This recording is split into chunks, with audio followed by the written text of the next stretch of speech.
Oil போட்டிருக்கேன்.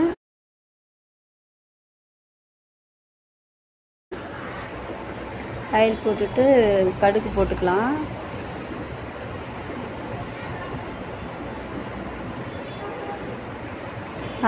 கொஞ்சோண்டு பூண்டு தட்டி வச்சுருக்கேன். தட்டின பூண்டு போட்டுக்கிட்டேன்.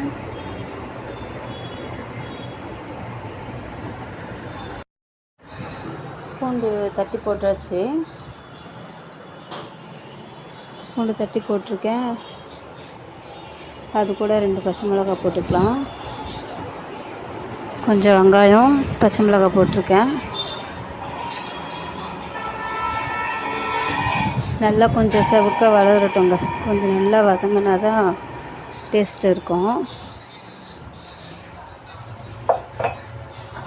இது என்னத்தையும் கிண்டிகிட்ருக்கு, என்னன்னு தானே பார்க்குறீங்க. வீடியோ ஃபுல்லாக பாருங்கள். பார்த்துட்டு அப்படியே தள்ளி விட்டுட்டு போயிடுறீங்க. அது ஃபுல்லாகவே பார்க்க மாட்டேங்கிறீங்க. தக்காளி, கொத்தமல்லி, கருவேப்பிலை இதெல்லாமே கொஞ்சம் ஆட் பண்ணிப்போம்.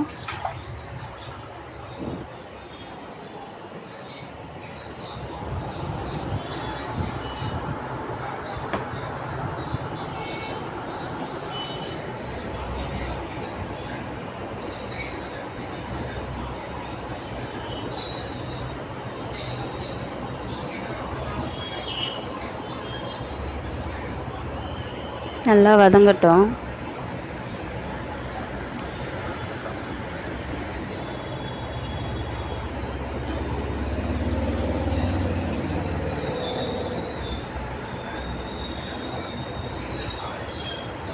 மெயினே இதாங்க, இதை தான் சேர்க்க போகிறோம். பாவக்காய் வந்து நான் வேக வைக்கல, எதுவுமே பண்ணலைங்க. பியூர் பாவக்காய் கட் பண்ணி அப்படியே போட்டிருக்கேன். கசப்பாக இருக்கும்னு ஒரு சிலர் வந்து வேக வச்சு தண்ணி எடுத்துருவாங்க, என்னென்னோ செய்வாங்க. ஆனால் நான் எதுவுமே பண்ணல, அப்படியே கட் பண்ணி அப்படியே ஆட் பண்ணியிருக்கேன். இந்த மாதிரி சமைச்சு பாருங்கள், நிஜமாகவே நல்லாயிருக்கும். செம்ம டேஸ்ட்டாக இருக்கும். குழந்தைங்களும் நல்லா சாப்பிடுவாங்க, நிஜமாகவே சாப்பிடுவாங்க. ட்ரை பண்ணி பாருங்கள். ஏன்னா வந்து இதில் வந்து கசப்பே தெரியாதுங்க. உண்மையாலேயே நீங்கள் நிஜமாகவே ட்ரை பண்ணிவிட்டு எனக்கு சொல்லுங்கள் எப்படி இருக்குன்னு. வந்து கொஞ்சம் அது கலர் மாறுற வரைக்கும் மூடி வச்சிடலாம்.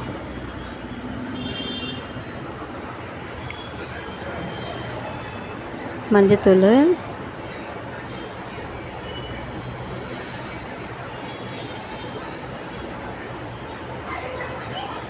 மிளகாத்தூள், காரம் தேவையான அளவுக்கு போட்டுக்கலாங்க. கம்மி பண்ணிக்கலாம்னா கம்மி பண்ணிக்கலாம். நமக்கு ஏற்ற அளவுக்கு தாங்க காரம்.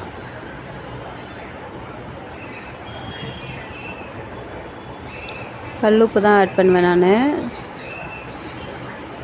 நீங்கள் யார் யாரெல்லாம் கல்லுப்பு மட்டும்தான் போடுவீங்கன்னு சொல்லுங்கள். சில பேர் வந்து சால்ட்டு போட்டால் தான் அளவு தெரியும். ஆனால் எனக்கு அப்படி இல்லைங்க, கல்லுப்பு போட்டால் தாங்க அளவு தெரியும். இது வந்து புளி கரைச்சி தண்ணி மட்டும் எடுத்து வச்சுருக்கேன், அதை ஆட் பண்ணிக்கலாம்.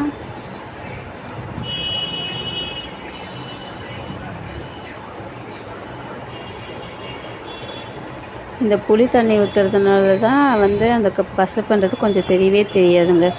உண்மையிலே பசங்களுக்கெல்லாம் நல்லது. சாப்பிட்டு பார்த்துட்டு சொல்லுங்கள், சமைச்சு பாருங்கள் மறக்காமல். புளி தண்ணி கொஞ்சம் தண்ணியும் சேர்த்துக்கலாம்.